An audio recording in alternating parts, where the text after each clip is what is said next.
Good morning students. In this video we will study our next topic.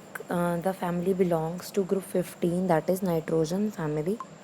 इस family के members हमारे क्या है? Nitrogen, phosphorus, arsenic, then antimony and bismuth.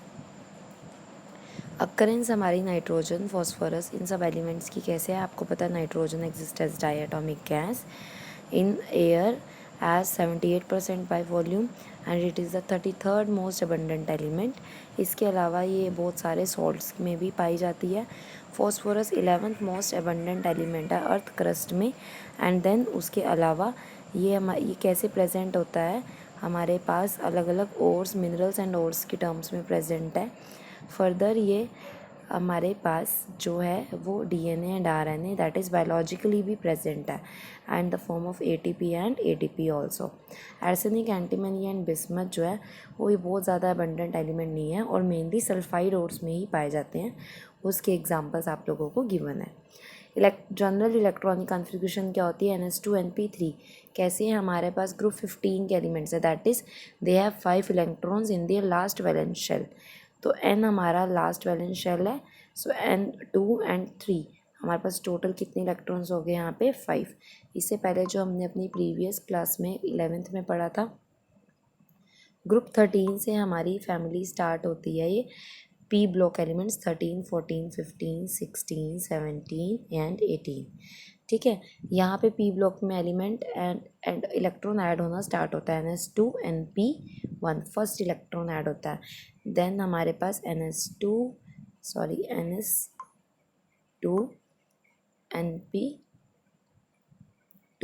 then NS2 NP3 and then NS2 similarly NP4 NS2 NP5. एक एक electron जैसे जैसे रो बढ़ती गई आपकी ऐसे ऐसे ही एक एक इलेक्ट्रॉन इंक्रीज होता गया.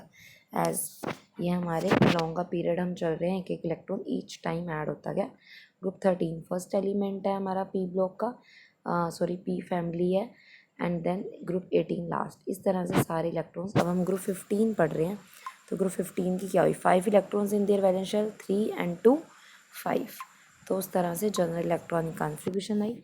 एटॉमिक रेडियाई, आयनाइजेशन एंथैल्पी की वेरिएशन हमारी सेम है.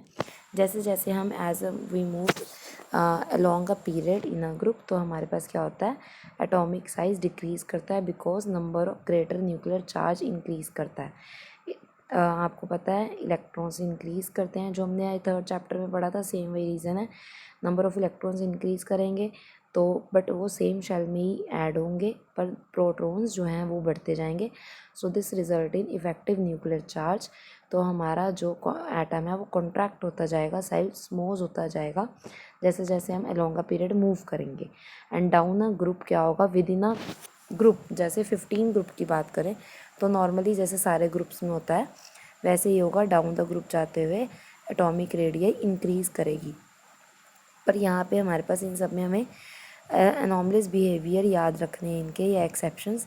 आर्सेनिक टू बिस्मथ तो हमारी यही चलेगी. बट उसके बाद हमारे पास क्या होगा?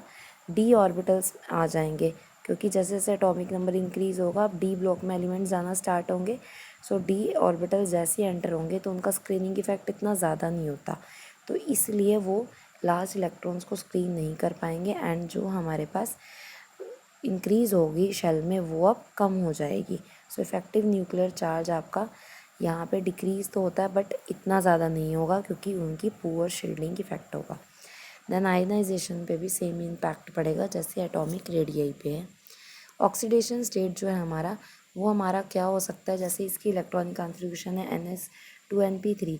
पी में से 1 इलेक्ट्रॉन, 2 इलेक्ट्रॉन, 3 इलेक्ट्रॉन्स भी जा सकते हैं एंड +5 भी अगर पूरे होल जाएंगे तो. बट मोस्ट कॉमन जो हमारा है वो क्या होता है? +3 ऑक्सीडेशन स्टेट हमारा मोस्ट कॉमन ऑक्सीडेशन स्टेट है पूरी नाइट्रोजन फैमिली का.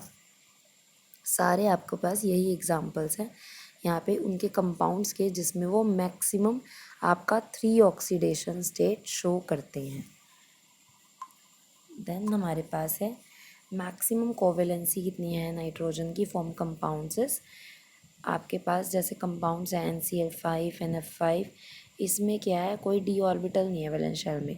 बट जैसे हम नेक्स्ट एटम पे मूव करते हैं, जैसे फॉस्फोरस पे, तो वो पेंटाहेलाइड्स नहीं बनाते। It forms pentahalides due to availability of d orbitals. यहाँ पे आपके पास नाइट्रोजन पेंटाहेलाइड्स नहीं बना सकता, NCl5 NF5, बट आपका फॉस्फोरस पेंटाहेलाइड बना सकता है।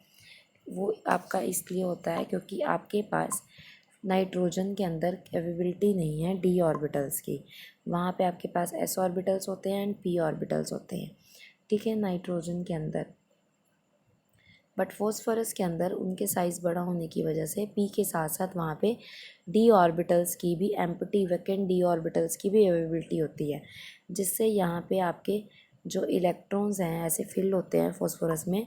एक्साइटेड स्टेट में आपका एक इलेक्ट्रॉन जो है ये वो जंप करके आपके डी ऑर्बिटल्स में जाएगा और आपके पास कंबाइन होके 1 2 3 4 5 अब आपके पास वैकेंट ऑर्बिटल्स हैं जिनके साथ वो बॉन्डिंग, हाफ फिल्ड ऑर्बिटल्स है जिनके साथ वो बॉन्ड करके पेंटाहेलाइड बना सकता है, पर ऐसा नाइट्रोजन में नहीं हो सकता।